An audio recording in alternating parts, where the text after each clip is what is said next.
ओ भगवन्त इंद्र महिता शेदाशसे श्रेणायाचार्य जिन शासनोन्नतिकरा पूजा उपाध्यायता श्री सिद्धान्त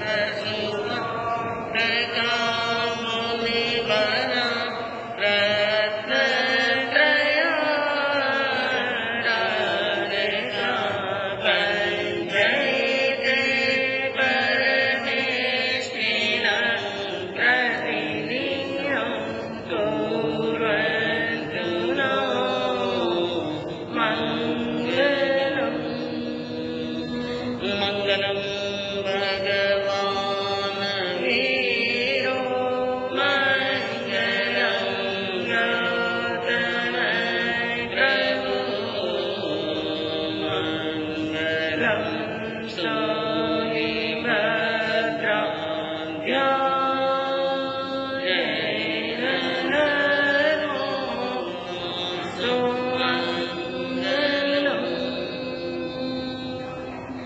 अज्ञानतिमिरान्धस्य ज्ञानाञ्जनशलाकया चक्षुरुन्मीलितं येन तस्मै श्रीगुरवे नमः। सरसशान्ति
की। सर्वज्ञ सर्वदर्शी चरम तीर्थंकर अहिंसा के अवतार विश्व वंदनीय शासनपति श्रमण भगवान वर्तमान महावीर के पावन चरणों में कोटि कोटि वंदन। हृदय की अनंत अनंत आस्था के केंद्र, संयम रथ के दाता, संसार सागर से तिरने का सन्मार्ग बताने वाले पूज्य गुरु भगवान श्रमण सूर्य दिव्य विभूति 1008 श्री मरगर केसरी मिश्रीमल जी महाराज साहब के पावन चरणों में कोटि कोटि वंदन। अहिंसा दिवाकर लोकमान्य संत शेरे राजस्थान वरिष्ठ प्रवर्तक पूज्य गुरुदेव श्री रूपचंद जी महाराज साहब के पावन चरणों में कोटि कोटि वंदन। बरुदरा भूषण संत शिरोमणि पूज्य प्रवर्तक गुरुदेव श्री सुकन मुनि जी महाराज साहब के पावन चरणों में कोटि कोटि वंदन।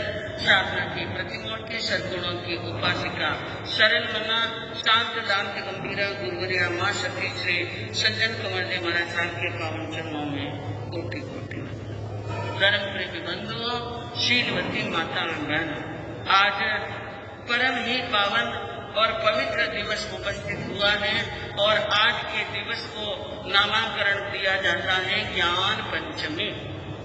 आज के दिन को हम क्या कहते हैं? ज्ञान पंचमी कहते हैं। और ज्ञान पंचमी का हमारा जैन और हमारे जैन परंपरा के अंदर इनका बहुत बड़ा महत्व बताया। इन ज्ञान पंचमी को लाभ पंचमी भी कहते हैं और ज्ञान पंचमी को श्रुत पंचमी भी कहा जाता है। तो ज्ञान की बात आज आपके सामने ज्ञान के ऊपर प्रवचन होगा कि ज्ञान कितना महत्वपूर्ण होता है और ज्ञान के बिना मनुष्य का कोई जीवन नहीं। संसार के भौतिक संसार के अंदर और आध्यात्मिक जगत के अंदर दोनों स्थान पर ज्ञान की अत्यधिक आवश्यकता है। ज्ञान से रहित मनुष्य संसार के अंदर भी कोई भी क्रिया सम्यक प्रकार से नहीं कर सकता है और संसार का लाभ भी प्राप्त नहीं कर सकता है।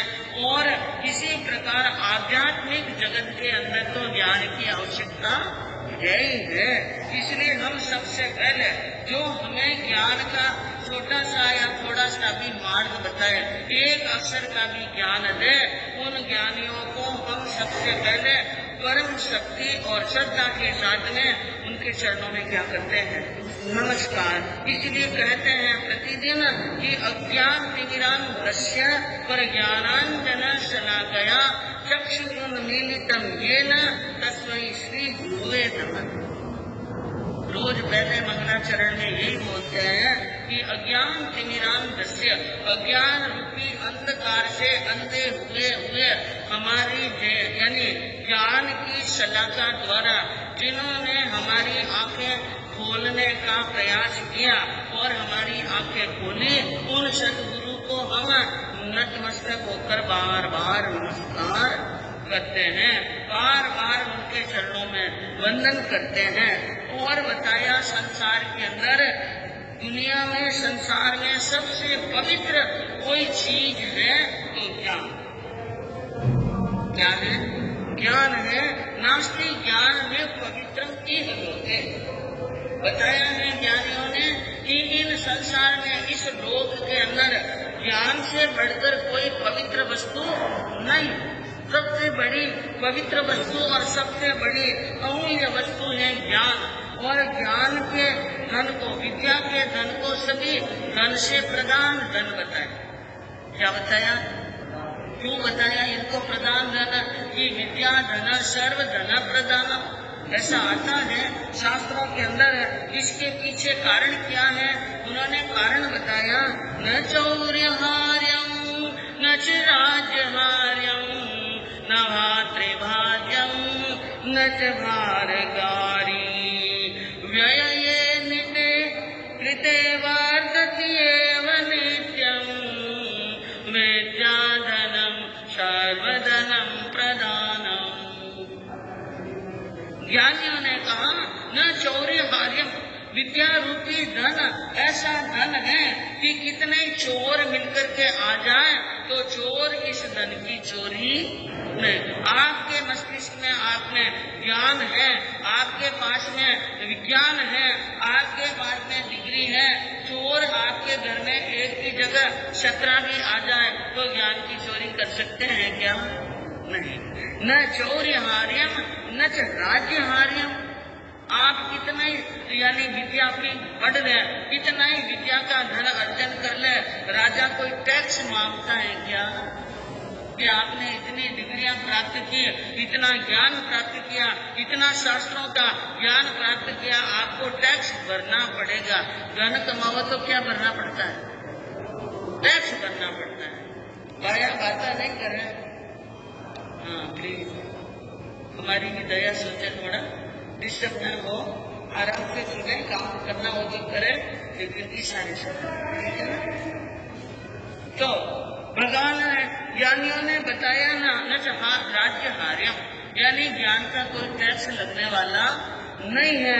न भातृभाज्यम, भाइयों के बीच में बंटवारा हो तो सोने का, चांदी का, रत्नों का, जमीन का, जायदाद का, बर्तनों का, इनका बंटवारा होता है। लेकिन आपने ज्ञान बहुत सीखा है, आपने डिग्रियां बहुत प्राप्त की हैं, क्या उन डिग्रियों का, उन ज्ञान का आपको कोई बंटवारा करना पड़ता है? नहीं होता है। न भातृभाज्यम न च भारकारी। और कितना ही ज्ञान पढ़ लो, इससे कोई भार लगने वाला नहीं है। बाकी तो कई चीजें यानी शेर, 2 शेर, 5 शेर और 15 शेर का भार होता है, लेकिन इन ज्ञान में भार नहीं। और सबसे महत्वपूर्ण चीज क्या है? महत्वपूर्ण चीज यह है कि व्यये कृते वर्धति एव नित्यम। जो जो इनको खर्च करो त्यों त्यों बढ़ती रहती है। यह है इनकी सबसे बड़ी विशेषता कि जो जो खर्च करो त्यों त्यों बढ़ती है। कि ज्ञान को जितना बांटो तो ज्ञान की क्या होती है? बढ़ोतरी होती है। बाकी धन खर्च करेंगे तो धन खर्च होगा, धन की कमी हो सकती है, लेकिन ज्ञान की कमी होने वाली। हाँ, वर्द सरस्वती के भंडार की ने बड़ी अपूर्व बात, सरस्वती के भंडार की बड़ी अपूर्व बात है कि जो खर्चे बढ़े और संख्या घट जाए। कोई कहे मैं तो थाने ज्ञान दूं ही नहीं, मैं तो मारो ज्ञान ने मार कर नहीं जरा को, मारो ज्ञान में कि नहीं दूं, तो वो व्यक्ति रो ज्ञान हमेशा घट तो वर्धति एवं नित्यम, यानी बढ़ता है। इसलिए विद्या धन को सभी धन से क्या बताया? प्रधान। तो मूल विषय पर आते हैं। जैन परंपरा में कार्तिक शुक्ला पंचमी तिथि को एक विशिष्ट तिथि मानी, महत्वपूर्ण तिथि मानी। ज्योतिष के अनुसार, ज्योतिष शास्त्र के अनुसार पांचम, दशम, पूर्णिमा, इनको पूर्णा तिथि कहते हैं। कौन सी तिथि? पूर्णा तिथि होती है। और इन पूर्णा तिथि का भी बहुत बड़ा महत्व बताया जाता है। और दीपावली निकली अभी आपके सामने, तो दीपावली के दिन भगवान महावीर का क्या हुआ था? निर्वाण कल्याणक, महावीर के निर्वाण कल्याणक के रूप में मनाते हैं। उसके बाद में जो एकम आई उनको गौतम प्रतिपदा के नाम से मनाते हैं। और उसके बाद में आई द्वितीया, जिसको भाई दूज और यम द्वितीया के नाम से मनाया जाता है। तो यह बात हुई। और अब भाई दूज के दिन क्या महत्व है भाई दूज का, वो आपको बताया था। भाई दूज के दिन तो अब आपके सामने इनको पांचम को श्रुत पंचमी कहते हैं। संभवतः ऐसी कल्पना की जाती है कि भगवान महावीर अमावस को मोक्ष में पधारे। गौतम स्वामी को केवल ज्ञान हुआ, उसके बाद में भाई दूज। भगवान के मोक्ष पधारने के बाद में सुधर्मा स्वामी पाठ पर विराजे। कौन विराजे? सुधर्मा स्वामी। तो ऐसी ज्ञानियों की कल्पना है कि शायद संभवतः ऐसा लगता है भगवान के मोक्ष पधारने के बाद में सुधर्मा स्वामी ने यानी कार्तिक शुक्ला पंचमी के दिन ही उपदेश फरमाया, पाठ पर विराजमान हुए। और वापिस ज्ञान का प्रवाह जो महावीर भगवान ने तो 16 पैर तक अंतिम समय में देशना दी थी, लेकिन उनके मोक्ष पधारने के बाद में ज्ञान का प्रभाव, बाद में ज्ञान का प्रभाव कार्तिक शुक्ला पांचम के दिन हुआ होगा। निश्चित में नहीं कह सकते, हुआ होगा। इसलिए आज की पंचमी को जैन यानी साहित्यों के अंदर श्रुत पंचमी कहते हैं। कौन सी पंचमी?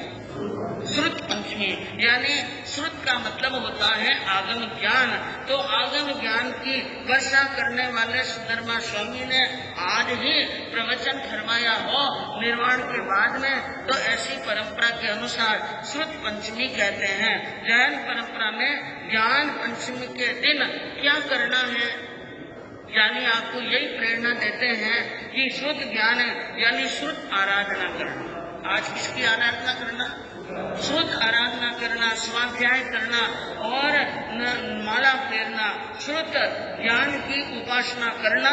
और इसका कोई लिखित रूप में इतिहास आज दिन तक उपलब्ध नहीं हुआ, लेकिन श्रुतानुश्रुत और परंपरागत वार्ताओं के अनुसार आज के दिन को महत्वपूर्ण दिन इसलिए भी माना जाता है कि आज के दिन यानी भगवान महावीर के 27वें पटधर।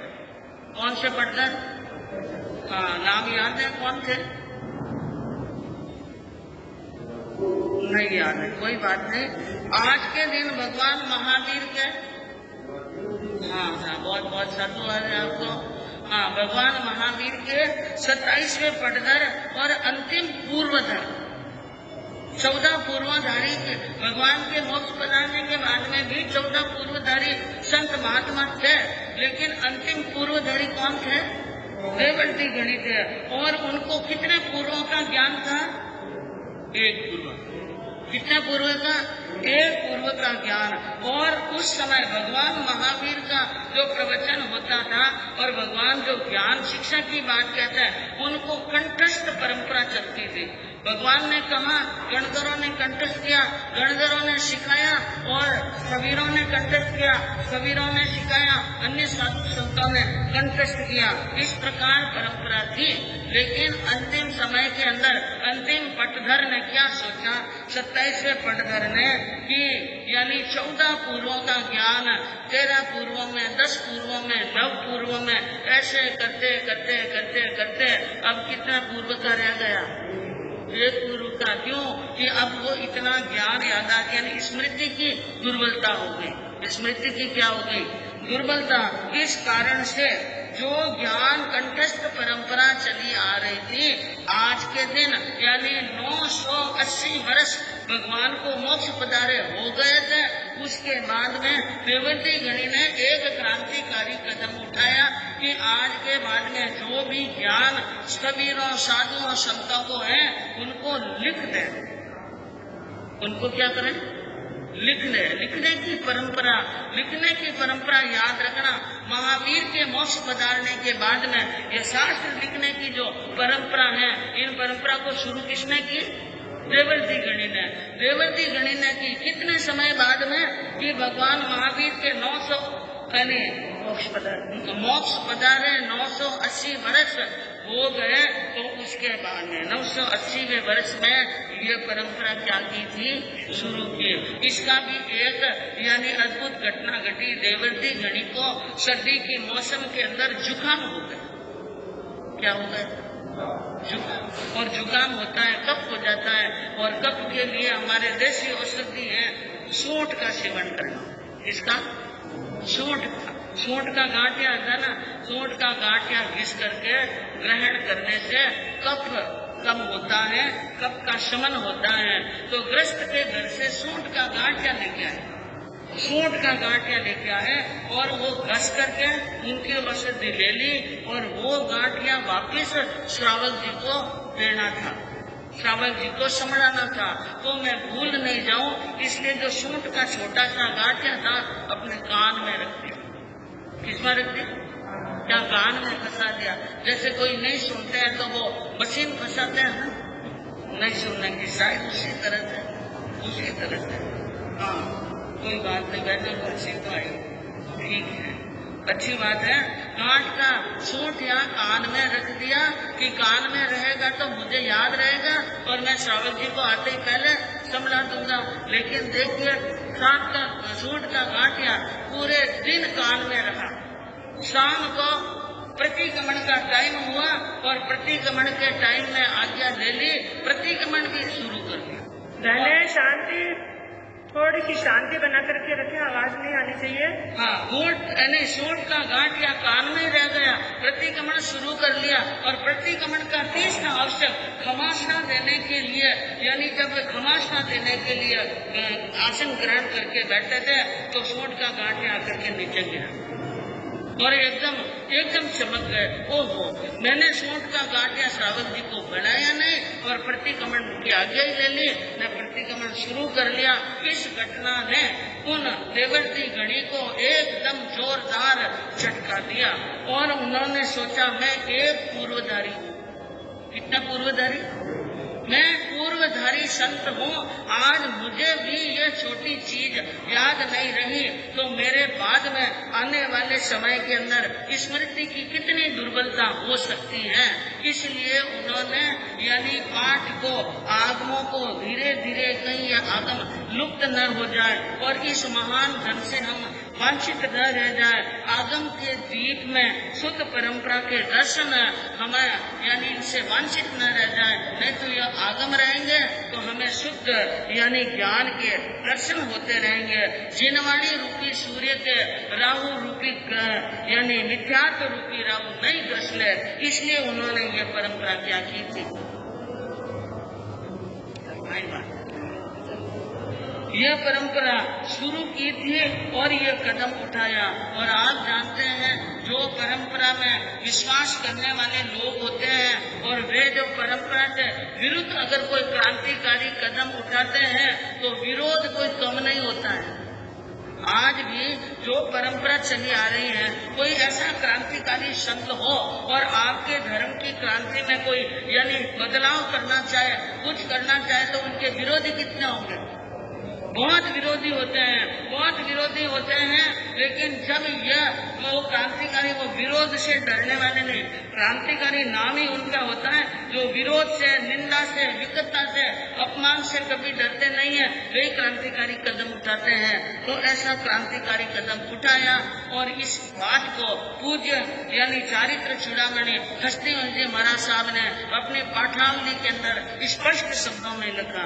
अरे वीर काल नव 180 वर्ष जब आया, देव ऋषि ने फिर समुदाय मिलाया, उभय वाचन के पाठों को लेकर आगम लेखन करवाया शुभमति दर।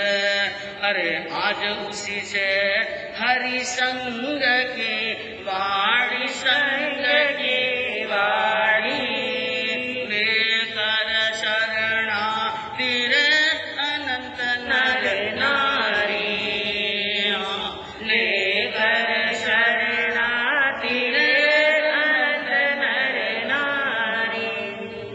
पूज्य आचार्य भगवान ने क्या बात लिखी है कि वीर भगवान के मोक्ष पधारने के 980वां वर्ष आया, देव ऋषि ने समुदाय मिलाया।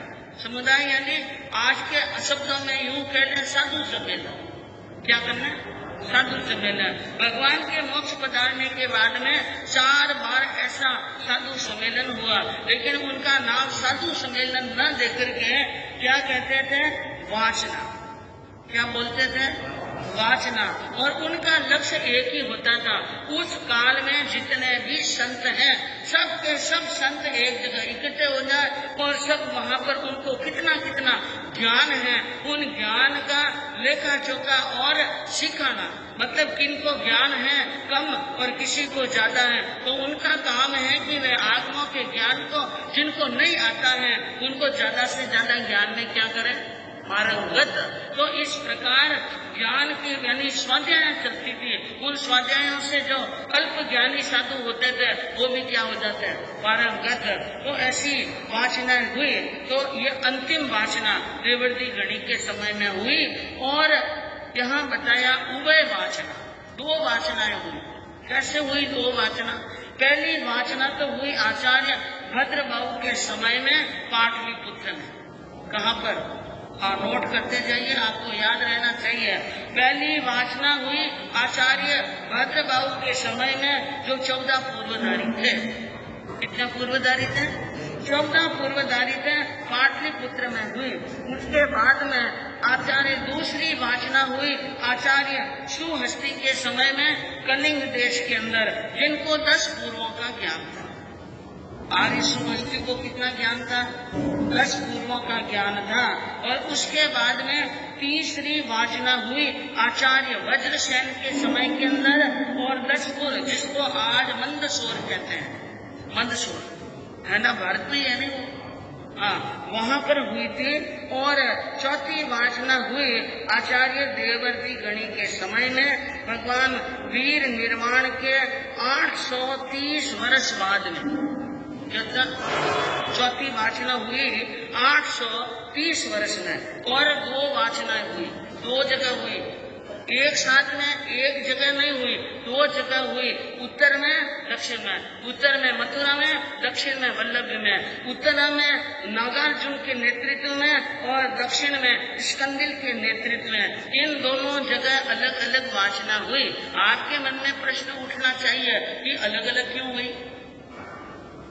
क्यों हुई अलग अलग? इसका कारण यह है कि भगवान वीर के निर्माण की 9वीं सदी के अंदर भारत के अंदर हूण और गुप्त वंश के राजाओं का मध्य भारत में युद्ध चल रहा था। क्या चल रहा था? मध्य भारत में, यानी बीचों बीच युद्ध चल रहा था। उस युद्ध के कारण उत्तर के साधु दक्षिण में नहीं जा सकते और दक्षिण के साधु उत्तर में नहीं जा सकते, क्योंकि युद्ध भी बहुत जोरदार चल रहा था और युद्ध भूमि के नजदीक होकर के विहार करना कल्पता नहीं है, इसलिए वहाँ जाना मुश्किल। दूसरी बात, साधुओं का विचरण मुश्किल हो गया और इन विषमता के कारण भिक्षा मिलनी भी क्या हो गई, मुश्किल हो गई। भिक्षा मिलनी, सूझती भिक्षा मिलनी दुर्लभ हो गई। तो कई पूर्वधर संतों ने समय के पहले ही संतारा ग्रहण कर लिया। क्या कर लिया? संतारा। भोजन ही नहीं मिलता था और भोजन के बिना चलना नहीं होता था और विहार करना मुश्किल हो गया। तो समय के पहले ही, यानी समय के पहले ही संतारा करने का टाइम नहीं था कि उनका कोई अंतिम समय आ गया या ऐसी कोई बीमारी आ गई, वो कारण नहीं था, लेकिन गोचरी नहीं मिलती थी, इस कारण से उन्होंने क्या कर लिया था, संतारा कर लिया था। इस कारण से देववर्ती गणी के हुक्म के और अनुसार, आज्ञा के अनुसार स्कंदिल ने वल्लभी में और नागार्जुन ने मथुरा में 2 सभाएं लगाई। सभाएं मतलब वाचना के लिए, और दोनों वाचनाओं में कुछ भेद रह गए। उत्तर वालों ने क्या कहा, दक्षिण वालों ने कहा क्या, ये जो भेद रहा उन भेद को मिटाने के लिए, यानी युद्ध बंद होने के बाद में शायद वापस एक वाचना करके पाठों को स्थिर करेंगे। पाठों को क्या करेंगे? स्थिर करेंगे, यानी इसको स्थिर कर लेंगे और मतभेद को मिटा देंगे। लेकिन दुर्भाग्य समझिए कि मिलान हुआ ही नहीं, और मिलान नहीं होने के कारण से और मिलने का सहयोग न मिलने के कारण से पाठों में अंतर रह गए। पाठाना में क्या रह गया? अंतर रह गया। और उन अंतर रहने के कारण कई जगह आगमों की बातों में भी क्या आ जाता है, बड़ा भारी अंतर आ जाता है। तो ये स्थिति हुई आचार्य श्री के समय में। तो देववर्ती गणी ने जो अपने सानिध्य के अंदर जो वाचनाएं हुई उनको लिखा पढ़ी, यानी लिख दिया, आगमों में लिख दिया। साधारण जन की, यानी परिस्थिति के अनुसार, साधारण मनुष्य होता है वो परिस्थिति के अनुसार ढल जाता है, साधारण मनुष्य। लेकिन असाधारण मनुष्य होते हैं ना, ज्ञानी होते हैं, तत्वज्ञ होते हैं, आत्मज्ञ होते हैं, वे और आत्मज्ञ होते हैं, वे साहसी कदम उठाते हैं और परंपरा के अनुसार न चलते हुए परिस्थिति के अनुसार खुद नहीं ढलते हैं, परिस्थिति को अपने अनुसार ढलाने का क्या करते हैं, प्रयास करते हैं। तो यह काम महान किया देववर्ती गणी ने। हमें देववर्ती गणी के पावन चरणों में लाख लाख करोड़ करोड़ वंदन करना उनका बहुत बड़ा एहसान और उपकार है हमारे ऊपर कि आज जो आगम के दर्शन और आगम का ज्ञान पढ़ना और लिखना या सुनाया जाता है वो कृपा किसकी है? बहुत अच्छी बात, देववर्ती गणी की। तो अब रही बात श्रुत ज्ञान। ये जो आगमों का ज्ञान है, उन आगमों के ज्ञान के कुछ बाह्य कारण बताए गए हैं और 5 ज्ञानों में श्रुत ज्ञान को सूर्य की तरह बताया। किसकी तरह बताया? सूर्य की तरह, स्व और पर का प्रकाशक।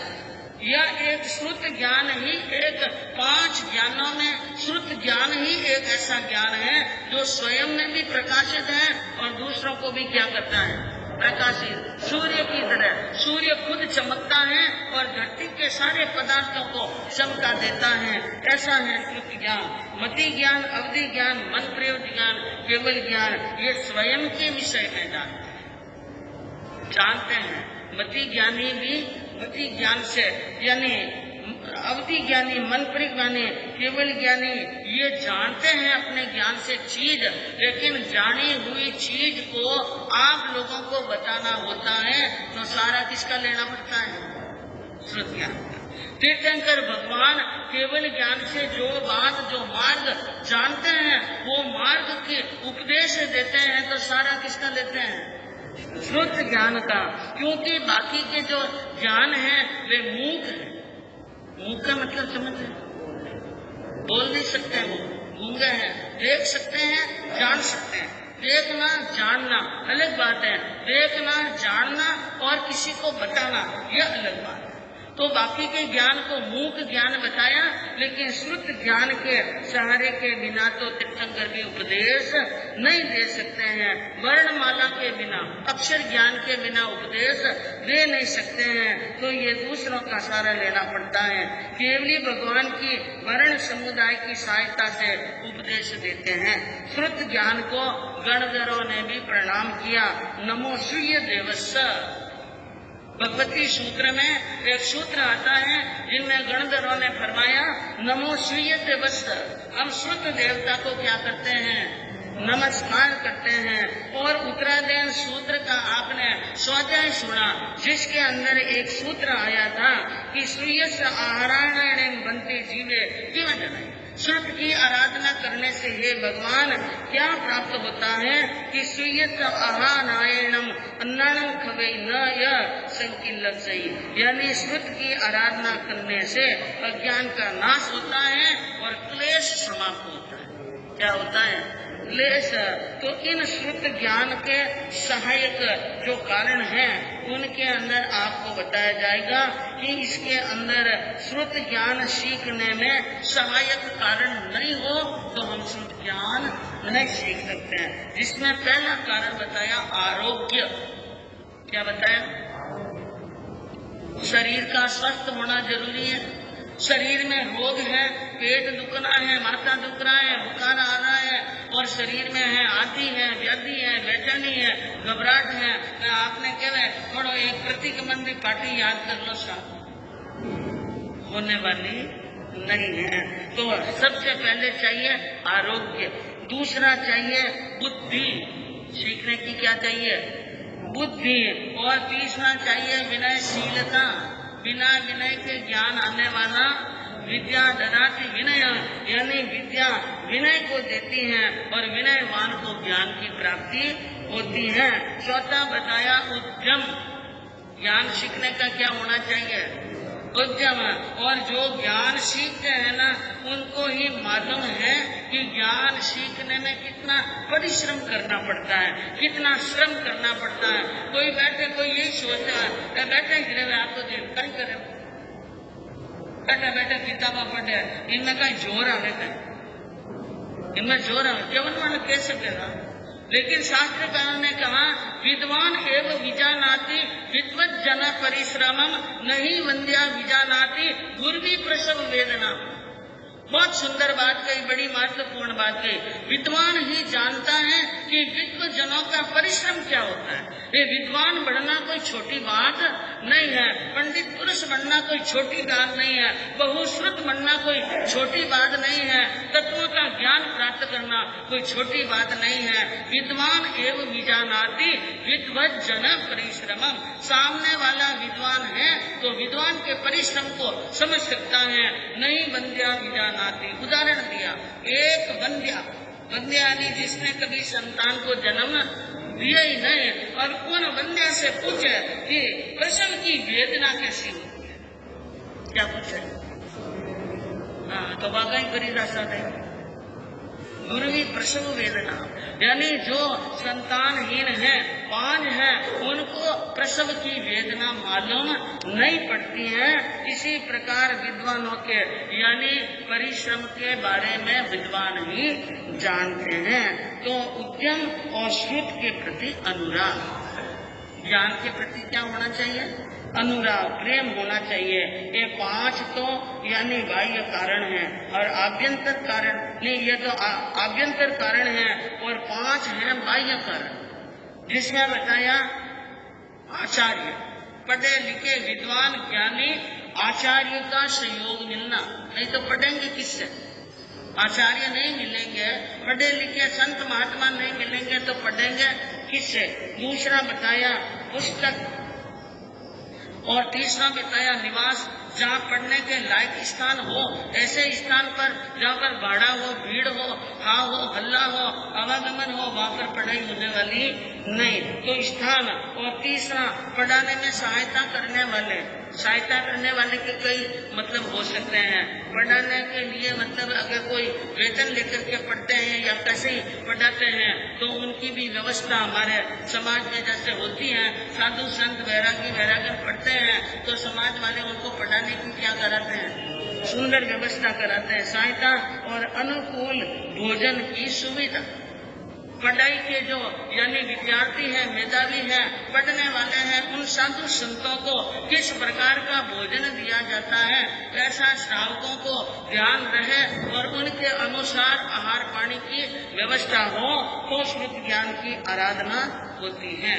ये बात हुई।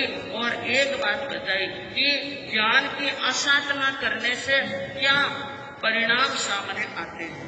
एक पदमपुर नाम का गांव, जिसके अंदर सिंहदास नाम का एक सेठ रहता, जिनके कपूर तिलका नाम की सेठानी और उनकी एक बेटी हुई जिनका नाम था गुणमंजरी। कहानी है, शॉर्ट में कहती हूँ मैं। और वो गुणमंजरी उनकी पुत्री जन्म से ही गूंगी थी और जन्म से ही रोगी थी। एक बार ज्ञानी आचार्य भगवान गांव में पधारे तो माता पिता अपनी पुत्री को दर्शन कराने के लिए लेके गए, क्योंकि कोई बच्चा बीमार है, बोलता नहीं है, तो माता पिता का क्या रहता है, संतों के आशीर्वाद दर्शन से इनका जीवन क्या होगा, अच्छा होगा। इसलिए आचार्य के वहाँ पर गए और वहाँ पर प्रवचन सुना। प्रवचन सुनने के बाद में अपनी बेटी गूंगी है, रोगी है, इसके बारे में प्रश्न किया तो उन्होंने आचार्य भगवान ने अपने ज्ञान के द्वारा जानकर कहा, भरत क्षेत्र के अंदर एक छोटे से गांव में जिन देव नाम के सेठ रहते थे, उनके एक सुंदरी नाम की सेठानी थी और सुंदरी सेठानी ने 5 पुत्रों को जन्म दिया। 5 पुत्रों को जन्म दिया। वे पुत्र माता पिता के बहुत लाडले थे और पिता की अपेक्षा माँ के और ही ज्यादा लाडले। और कभी कभी यह लाड क्या होता है मालूम है आपको? हाँ, लाड बिगाड़ देता है और माता पिता सह देते रहते हैं तो वे बच्चे बिगड़ जाते हैं। इसलिए ज्ञानियों ने कहा कि लड़का रखिए हटक में, मती चढ़ाइए शीश, के नित प्रति लाड लडावता, के बिगड़े विश्वावीस, हाथ हुनर नहीं आवे और बैठ सभा के बीच, ऊंच पदवी नहीं पावे, कहे गिरधर कविराय, सुनो रे आलम घर के, कि करोड़ जतन कर राख, तब सुधरेंगे लड़के। कितने जतन करने पड़े? करोड़। यानी इनको हटक में रखना, इनको अनुशासन में चलाना। कितना ही पैसे वाले का बेटा हो, धनवान का बेटा हो, मिनिस्टर का बेटा हो, तो मिनिस्टर का बेटा, धनवान का बेटा और बड़े अमीरों का बेटा होने से कोई संस्कार आने वाले हैं? संस्कार तो डालने पड़ते हैं। इसलिए यानी उन्होंने माता पिता ने लाड लड़ाया और बच्चे उतंड हो गए।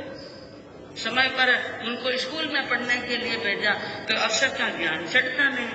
तो एक बार पढ़ाया, 2 बार पढ़ाया, 10 बार पढ़ाया, टीचर ने बार पढ़ाया, अध्यापक जी ने नहीं चढ़ा तो एक दिन चांटा लगा देते। नहीं आवे पढ़ाई तो कहीं चांटा लगा देते हैं। पुराने जमाने में तो चांटा क्या लगाते हैं, डंडे भी उड़ते थे और अंगुली के बीच में पेंसिल फंसा करके और कान में मरोड़ करके और मुर्गा बना करके क्या देते थे।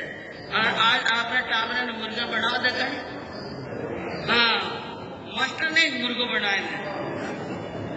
क्योंकि भाई अब यानी थोड़ी सभ्यता बदल चुकी है, तो बच्चों को थप्पड़ मारी और बच्चे रोते रोते आए, माँ को कहा माँ माँ आज मास्टर जी ने थप्पड़ मार।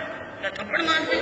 थप्पड़ कैसे मार दी? तुम सब पांचों मिलकर उन एक मास्टर को वापिस थप्पड़ नहीं मार सकते थे? जब मास्टर की कर दो पिटाई। माँ का सहका मिला और बच्चे भागे और मास्टर जी बैठे थे और वहाँ पर कुछ ज्ञान की कुछ कर रहे थे, काम कर रहे थे। बच्चों ने जाकर के खूब पिटाई कर दी। उनकी क्या कर दी? पिटाई। आए घर पर, माँ आपने कहा जैसे मास्टर की क्या कर दी? पिटाई कर ली। और फिर बाद में माँ ने कहा ला तुम्हारे बस्ते, थैली, पाटी, किताब, पेंसिल सब लेके आओ। और वहाँ पर चूल्हा जल रहा था, फेंक दिया चूल्हा। न रहे बांस न बजे बंसी। अब सेठ जी रोज खींचते थे, अरे ये हमारे महाजन के लड़के हैं, गणित का ज्ञान नहीं आएगा तो काम नहीं आएगा। सेठानी ने कहा कोई जरूरत नहीं, बहुत सारा धन है, हमारे बेटे तो यूं ही खाएंगे मौज करेंगे, लेकिन कितना ही धन हो बेटे बड़े हुए, शादी का समय आया, लेकिन अनपढ़ मूर्ख बीमार को कोई बेटी देने के लिए तैयार नहीं। और बहुत परेशानी हुई। वही जो सेठानी थी सुंदरी मर करके गुणमंजरी पड़ी, जिसने ज्ञान की क्या की थी? असाधना की थी। तो यह बात जब भगवान आचार्य भगवान फरमा रहे थे, गुण सुंदरी सुन रही थी और गुण मंजरी सुनती सुनती उनको जाति स्मरण ज्ञान की क्या हो गई? प्राप्ति। और उसने अपने पूर्व भव का सारा भव वृत्तांत जाना, मन में बहुत पश्चाताप हुआ। तो उनका क्या उपाय होगा? गुरु भगवान से पूछा तो कहा कार्तिक शुक्ला पंचमी के दिन 24 उपवास करें। कौन सा उपवास? हाँ बहनों, किसी को यानी पंचमी करनी हो तो आज से ही शुरू होती है पंचमी। फिर पंचमी के दिन से तो 24 उपवास करना, नमो नाणस्य की 20 माड़ा फेरना, 5 साल और 5 महीने तक यानी 65 उपवास जप सहित करने से कष्ट क्या होते हैं? दूर का ध्यान, 50 लोगों का ध्यान।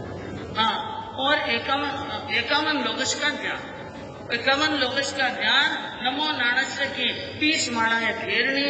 इस प्रकार की साधना सहित शुद्ध पक्ष की पांचम को 24 उपवास करना। यह बात करवाई। उसी सभा के अंदर राजा अजीत सेन भी वहाँ पर विराजमान थे। उन्होंने अब खड़े होकर हाथ जोड़कर कहा, प्रभु बोलो। उन्होंने कहा कि भगवान मेरा पुत्र है यानी वरदत्त कुमार, यह जन्म से मंद बुद्धि है और शरीर के ऊपर कोढ़ है, इसका क्या कारण? तो उनका भी उन्होंने एक पूर्व भव का वृतांत सुनाया कि एक वसु नाम का सेठ था, उनके 2 पुत्र थे, वसुसार और वसुदेव। दोनों ही पुत्रों को वैराग आया, संयम ले लिया। और जो छोटा पुत्र था वसुदेव, उनकी बुद्धि बहुत तीक्ष्ण बुद्धि होने के कारण से उनको ज्ञान खूब चढ़ता था। और ज्ञान खूब चढ़ता तो गुरु जी ने उनको कहा कि तुम बहुत ज्ञानी हो, इसलिए तुम साधुओं को पढ़ाया करो। किसको? साधुओं को। तो उनको साधुओं को पढ़ाने के लिए प्रतिदिन 100 साधु उनसे पढ़ाई करते थे। और उनका एक भाई जो बड़ा भाई था, उनको बिल्कुल भी ज्ञान चढ़ता नहीं था। वो बोझ भी लाता, गुरु जी की सेवा कर लेता और छोटे भाई की भी सेवा कर लेता और आराम से सो जाता। एक रात्रि के समय में क्या घटना घटी कि वसुदेव अणगार सो रहे थे। आधी रात के समय में भरी नींद के अंदर कोई साधु आया और उन्होंने उनको सोए हुए के जगाया और कहा, जागो, हम ये पाठ भूल गए हैं, इन पाठ को वापिस करो। तो भरी नींद में जगने के कारण से उन मुनि को क्या आ गया? गुस्सा। और गुस्सा आके तो उन्होंने कहा, जाओ, मैं अब ये आज के बाद में ये पढ़ाने का झंझट रखने वाला नहीं हूँ। और फिर उनको तो भगा दिया, लेकिन मन में ये सोचने लगे कि मैंने पूर्व जन्म में ऐसा कौन सा पाप किया कि मुझे ये पढ़ाने का झंझट लगा। ये पढ़ाने का काम मुझे सौंपा गया। और एक है मेरा भाई यानी बड़ा भाई, जिनको कुछ आता नहीं है, इसलिए काम कर लेता है और खा पी करके सो जाता है, आराम की नींद उनको कोई जगाने वाला नहीं। इस प्रकार उसने ज्ञान की क्या की थी? आसाधना की, इस कारण से मंद बुद्धि है और शरीर में क्या है, कुष्ठ का रोग। तो वरदत्त कुमार को भी जाति स्मरण ज्ञान हो गया और वही उपाय बताया कि श्रुत पंचमी का उपवास करना। और श्रुत पंचमी से शुरू होता है हर महीने की शुक्ल पक्ष के पाचन का उपवास, नमो नारायण विवेक माना 21 श्लोक का ध्यान और 65 उपवास के करने हैं, ऐसा उपाय बताया। तो दोनों के आत्मा का क्या हो गया, उद्धार हो गया, गुणमंजरी का और वरदत्त कुमार का। तो इससे हमें क्या सीख मिलती है, इससे हमें क्या सीख मिलती है कि ज्ञान की आसाधना नहीं करना। लेकिन आजकल का समय, वर्तमान समय में आप खुद जानते हैं कि हमारे घरों के अंदर जो ज्ञान की, शास्त्र की, आगमों की कोई भी पुस्तक हो और दीपावली के ऊपर जो सफाई होती है तो उनको सब कचरा समझ करके, कचरा और किताबें इकट्ठी करके एक साथ में कहीं पर रख देते हैं। और कहाँ रखते हैं आप लोग, बोलो कहाँ रखते हैं, थानक में, जैन सभा में, थानक में रख देते हैं। टूटी हुई पनरियां, टूटी हुई तस्वीरें, कटी हुई किताबें और टूटी हुई मालाएं और टूटे भगे जो भी धर्म के उपकरण हैं, जो सब ला करके कहाँ रखते हैं। हाँ, मैं यूँ कहूँ, उनको कचरा समझ के घर से कचरा निकाल कर थानक में रखकर मन में खुश होते हैं। लेकिन इनको कचरा समझना और थानक में कचरा बनाना, यह भी थानक जी की बड़ी आसाधना है। आप थानक वासियों के लिए स्थानक मंदिर से कम नहीं है, मंदिर के समान है। थानक वासियों के लिए मंदिर की जितनी पवित्रता और मंदिर की जो साफ सफाई का ध्यान रखते हैं, वो साफ सफाई कहाँ रखनी चाहिए, स्थानक में। लेकिन स्थानक की हालतें कितनी खराब होती हैं वो हमसे ज्यादा आप नहीं जानते हैं। जगह जगह गुटखा थूक देना, जगह जगह थूक देना और जगह जगह पर काढ़ा गीला कर देना और चाय ढोल देना, क्या स्थानक की और क्या जैन भवनों की स्थिति होती है। यह तो नाम के यानी कहने का मतलब यह है।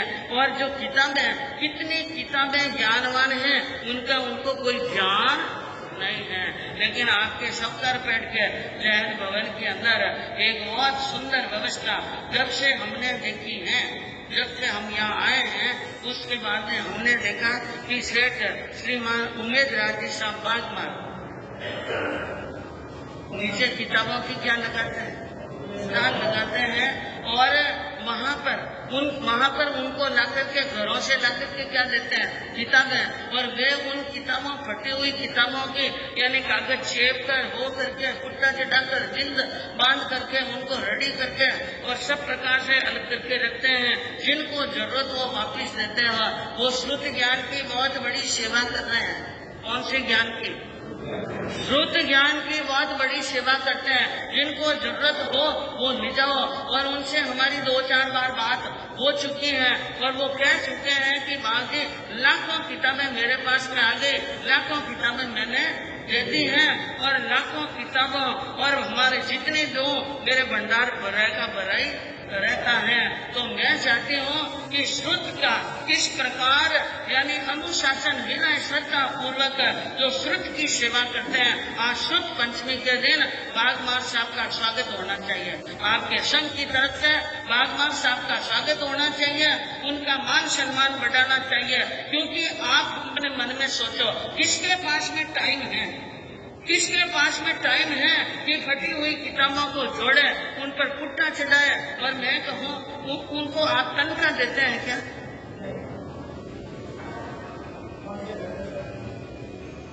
उनको तनख्वाह नहीं देते हैं। वो किताब आती है और देते हैं तो भी फ्री में देते हैं। कितनी किताबें तो हमारे उपयोगी उन्होंने हमें बहरा दी और हमें दे दी। और कितनी किताबें श्रावक श्राविका लेकर जाते हैं और ये कितना अच्छा सुंदर कार्य। मैं तो कहूँ इनकी सराहना जितनी करे उतनी कम है। तो ऐसी श्रुत की आराधना करने वाले, बाकी किसी को मालूम नहीं, किसी को समय नहीं, लाइब्रेरियों के अंदर किताबों में उदय लग रही है, किताबें पढ़ रही हैं, मिट्टी पढ़ रही है, किसी को कोई परवाह नहीं। अपने घर के सिवाय थानक की देखभाल सार संभाल करने के लिए किसी को टाइम नहीं, चाहे कौन से मंडल हो। चाहे महिला मंडल हो, चाहे बहु मंडल हो, चाहे श्रावक संघ हो या चाहे नवयुवक मंडल हो, किसी की भी 12 महीने में एक दिन की ड्यूटी है क्या कि हम स्थानक में जाकर आगमों की अलमारियां वहाँ पर लगी हुई हैं, उनको हम साफ करेंगे, पुट्टे चढ़ाएंगे और उनको रखेंगे। मैं कहूँ कैसे होगी श्रुत ज्ञान की रक्षा? श्रुत ज्ञान की रक्षा कैसे होगी और किस प्रकार श्रुत ज्ञान रहेगा? और हमारे पुरानी परंपरा में मैं आपको कुछ उल्लेखनीय बातें बताऊंगी। 10 मिनट के अंदर पूरा करने वाली हूँ मैं, क्योंकि हमारे यहाँ पर बहनों का भी एक सुंदर कार्यक्रम होने वाला है। तो श्रुत की सेवा की ध्यान से सुनना। बाग महाराज जी को लाकर उनका स्वागत कर लेना। पधार गए क्या? हाँ, अगर आपको टाइम हो तो 10-15 मिनट का प्रवचन है, वो होने के बाद में आपका सम्मान किया जाएगा। आप यही विराजिए बागवान साहब की सेवा को। तो हम हर बार जब भी श्रुत पंचमी ज्ञान पंचमी आएगी, कहीं पर भी प्रवचन करेंगे तो उमेश मलजी साहब बागवान का नाम हमारे मुंह पर अपने आप ही जरूर आएगा, इसमें कोई दो राय नहीं है। तो जैन परंपरा का इतिहास कायम रखने के लिए हमारे आचार्यों ने, संतों ने समय समय पर प्रेरणाएं दी हैं और बड़े बड़े श्रीमंतों ने, बड़े बड़े राजाओं ने श्रुत ज्ञान की रक्षा के लिए यानी भागीरथ कदम उठाए, जिनका कुछ का वर्णन आपके सामने करूं कि आज की अपेक्षा प्राचीन काल में मुद्रण की व्यवस्था नहीं थी। मुद्रण की व्यवस्था मतलब छपाई का, प्रेस वगैरह का, प्रेस का काम नहीं था। तो ऐसे समय के अंदर सबसे पहले नाम आता है मंत्री वस्तुपाल। मंत्री वस्तुपाल, जिन्होंने देलवाड़ा का मंदिर बनाया। देलवाड़ा गए? माउंट आबू में देलवाड़ा का मंदिर है, जो बड़ा ही भव्य मंदिर है और ऐसी चित्रकारी स्थापत्य कला का बड़ा श्रेष्ठ नमूना है। उनके मुकाबले में यहाँ पर कोई दूसरा मंदिर नहीं है। उनने आचार्य के मुख से श्रुत ज्ञान की महिमा सुनी तो 18 करोड़ स्वर्ण मुद्राएं, कितनी? 18 करोड़ स्वर्ण मुद्राएं खर्च करके 3 बड़े बड़े विशाल ज्ञान भंडार बनवाए और जहाँ हजारों आगम वहाँ पर सुरक्षित रखे। ये पहला कदम उठाया था मंत्री वस्तुपाल ने। और दूसरा कदम उठाया आचार्य हरिभद्र सूरी ने। हमारे बड़े बड़े सेठों के और श्रावकों के और आचार्यों का हम पर बहुत बड़ा क्या है, उपकार है। और आचार्य हरिभद्र सूरी ने 1444 ग्रंथ लिखने का एक संकल्प लिया था। क्या लिया था? संकल्प। यह हरिभद्र सूरी की कहानी बहुत लंबी है। अगर हरिभद्र सूरी की कहानी पहली बारी कहने बैठेंगे तो पूरा 1 घंटा टाइम, इसलिए मौका हुआ तो सुनाने का प्रयास करेंगे। और चातुर्मास का समय क्या चल रहा है, अंतिम समय चल रहा है। तो 1444 ग्रंथ रचने का संकल्प था, लेकिन उन ग्रंथों की रचना कर रहे थे, बीच में आ गया व्यवधान, समस्या क्या आई? आचार्य हरिभद्र को मालूम पड़ गया कि मेरे जीने का समय तो है कम और ग्रंथ लिखने हैं ज्यादा, समय मेरे पास में कम है, ग्रंथ लिखने ज्यादा। उन ग्रंथों को लिखने के लिए दिन में और रात में दोनों टाइम श्रम करूं तो यह ग्रंथ क्या होंगे, पूरे। तो दिन में तो सूर्य के प्रकाश से लिख रहे, लेकिन रात्रि में निर्वृत्त प्रकाश कहां से आए? और बिना प्रकाश ग्रंथ लिखे नहीं जाते। आप सोचो, हरिभद्र सूरी का चिंतन सोचो, मरने का समय नजदीक आ गया और उनको धर्म के क्या लिखने थे, ग्रंथ। इसलिए दिन में भी और रात में भी लिखने का संकल्प, लेकिन पूरा कैसे हो? आचार्य का मुंह उतर गया, चेहरा फीका पड़ गया और श्रावक जी वंदन करने के लिए आए। ललित के नाम का एक श्रावक उनके चरणों में वंदन करने के लिए आया और आचार्य भगवान का उतरा हुआ चेहरा देखा तो हाथ जोड़कर पूछा, भगवान आपके चेहरे पर चिंता बस इस बात की है। और योग्य श्रावक के सामने साधु अपनी चिंता रखते ही रखते हैं, क्योंकि हमारी समस्या का समाधान करने वाला था श्रावक। हमारी समस्या आ गई और साधुओं की समस्या आ गई, तो आप ही तो हमारे माता पिता हैं, आप ही इनका हल निकालेंगे। तो आचार्य भगवान ने बात सामने रखी, यह उन्होंने कहा, गुरुदेव चिंता मत करो, निर्वृत्त प्रकाश की भी व्यवस्था हो जाएगी। सेठ जी गए और अपने घर के अंदर जाकर तिजोरी खोली और तिजोरी के अंदर एक अमूल्य रत्न था जो 100 गैसों का प्रकाश करे।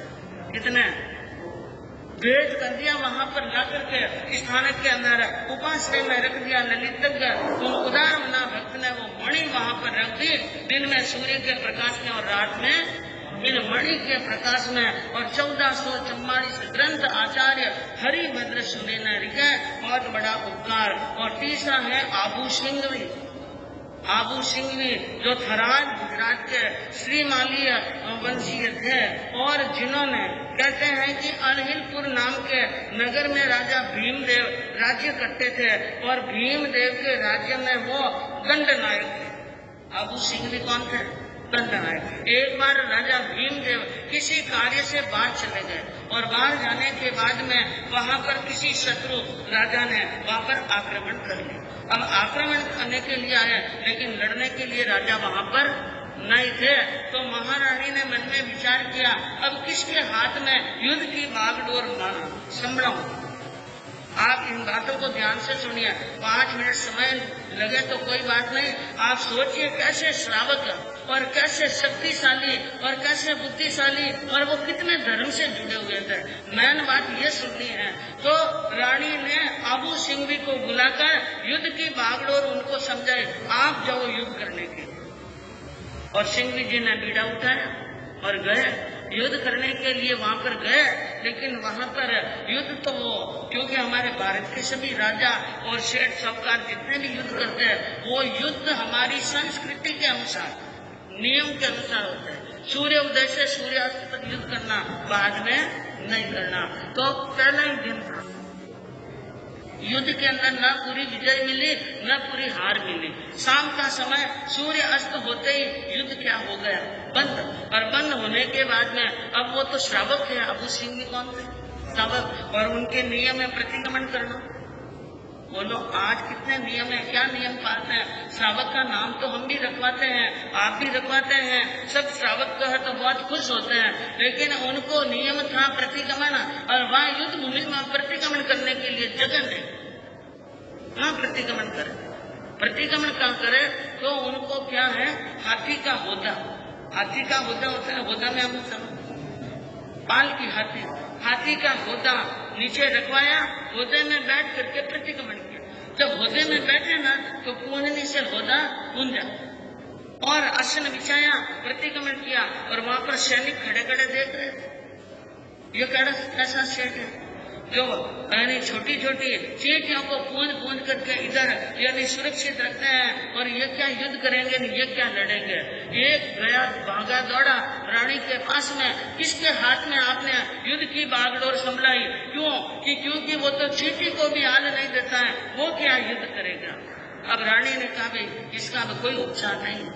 लेकिन बंधुओं उस रात से समाप्त होने के बाद में दूसरे दिन आबू सिंघवी ने अपने ऐसे हाथ बताए कि उन वहां पर सारी सेना को खदेड़ कर रख दिया और विजय पताका लेकर के आए। ऐसे थे वो धर्म के प्रति श्रद्धावान, ऐसे थे वे युद्ध में वीर और ऐसे थे वे नीतिमान जिन्होंने 3 करोड़ रुपए और खर्च करके हजारों शास्त्र लिखा करके और कई स्याही तो यानी स्याही से और कई स्वर्ण अक्षरों से लिखाकर भंडार में रखवाए। उसके बाद में चौथा नंबर आता है महाराजा कुमारपाल का। वो गुजरात के क्या थे? गुजरात के पाटन के यानी राजा कुमारपाल, जिन्होंने आगमों के ज्ञान को सुरक्षित रखने के लिए 700 लिपिकारों को बुलाया। 700 लिपिकारों को वेतन पर रखा और जिन्हें राजकोष से पूरी आजीविका दी जाती थी। यानी केवल वेतन ही नहीं, उन 700 वेतन यानी लिखने वाले लिपिकारों के परिवार में घर के कितने सदस्य हैं उनको सबको धान और अन्न वहां पर पहुंचता था। और 6 महीने तक वहां पर यह कार्य चला। 6,36,000 प्रतियां लिखवाई। 6,36,000 जिसमें 700 प्रतियां सोने की और बाकी स्याही की। आचार्य हेमचंद्र, क्योंकि आचार्य हो तो हेमचंद्र जैसे और भक्त श्रावक हो तो कुमारपाल जैसे, जिन्होंने 3.5 करोड़ श्लोकों की रचना की थी, उनकी भी प्रतियां बनाकर 21 प्रतियां बनाकर 21 ज्ञान भंडार लाइब्रेरियां बनवाई और वहां पर सुरक्षित रखे। और विद्या प्रेमी था राजा कुमार पाल, संपूर्ण गुजरात का सम्राट होने के बाद में भी 60 साल की उम्र में संस्कृत की व्याकरण सीखी। क्या सीखी उन्होंने? 60 साल की उम्र में। और अब कहीं कहते हैं 60 साल की उम्र सफाई पार्टियां आवे नहीं आवे तो हिको श्रवण जी बाकी कहते सीखना भी नहीं। अरे वो तो पाणिनि की व्याकरण सीख गए। और उसके बाद में 5वां नंबर आता है श्रावक पैटर साहब, जिनकी चमत्कार पूर्ण कई कहानियां हैं। और पंचम अंग भगवती सूत्र वाचने के लिए उन्होंने कहा आचार्य को, और आचार्य ने वाचना शुरू की। पैटर साहब ने क्या किया, जब वो प्रवचन सुनने के लिए आते हैं, 5वां अंग सूत्र कौन सा है? भगवती। तो भगवती की वाचना करो, भगवती सुनो, ये प्रार्थना थी पैटर साहब की। और पैटर साहब ने ये प्रार्थना सुनकर, पैटर साहब की प्रार्थना सुनकर आचार्य ने भगवती सूत्र प्रारंभ किया। और जब वो सुनने के लिए आते सबसे पहले तो इतनी बड़ी सोने की मोरों की गांठरी लेकर के आते। और जब भी आचार्य के मुंह से निकलता गोए मां, क्योंकि भगवान महावीर गौतम को संबोधित करते हैं तो शब्द लगाते गोए मां, हे गौतम। तो प्राकृत में आता है गोयमा। जब भी वो गोयमा कहते हैं तो एक सोना की मोहरें निकाल कर रख लेते हैं। भगवती सूत्र में गोयमा कितनी बार आया? 36,000 बार। 36,000 बार आया। 36,000 सोने की मुद्राएं, वो मुद्राएं ज्ञान खाते में रख दी। और फिर मांडवगढ़ के अंदर और भड़ूच के अंदर वहां आगमों को सुरक्षित रखा। विजयश्री कृत उपदेश प्रसाद के अंदर भाग 4 के अनुसार ऐसी एक नहीं हजारों घटनाएं, इतनी हजारों घटनाएं हैं। लेकिन हम इतनी घटनाओं का वर्णन न तो मिलता है न कर सकते हैं। और 6 नंबर पे आता है महान उपकारी आचार्य श्री अमोलक ऋषि जी महाराज साहब, जिन्होंने 32 सूत्रों का हिंदी अनुवाद किया। सबसे पहले हिंदी अनुवाद किया। और दानवीर सेठ ज्वाला प्रसाद जी ने लाखों रुपए खर्च करके उन हिंदी अनुवाद वाले आगमों को भारत के जगह जगह जैन स्थानक उपाश्रय थे, वहां पर सब आगमों की प्रतियां वहां पर भेज दी। उसके बाद में 7वां नंबर आता है पूज्य आचार्य श्रमण सिंह के प्रथम पढ़कर आत्माराम जी महाराज, जिन्होंने 32 आगमों के ऊपर हिंदी भाष्य और टीकाएं लिखी और दानवीर श्रावकों ने उनको प्रकाशित किया। उसके बाद में 8वें नंबर पर आते हैं हमारे श्रमण संघ के प्रथम पढ़कर बहुश्रुत युवाचार्य भगवान पूज्य श्री मिश्री मलजी महाराज साहब मधुकर, जिन्होंने यानी आगमों की 32 का प्रकाशन किया। और आज आप किसी भी छोटे मोटे गांव नगर शहर में जाओ, हर लाइब्रेरी में पूज्य मधुकर जी महाराज साहब के आगम वहां पर सुरक्षित मिल जाते हैं। तो आगम ज्ञान की पुस्तकों की तो कोई कमी नहीं है। कमी किस बात की है? पढ़ने वालों की कमी है और पढ़ाने वालों की कमी है। श्रावकों को टाइम है नहीं, पढ़ाने वाले बेचारे आ भी जाए तो आधा घंटा में टाइम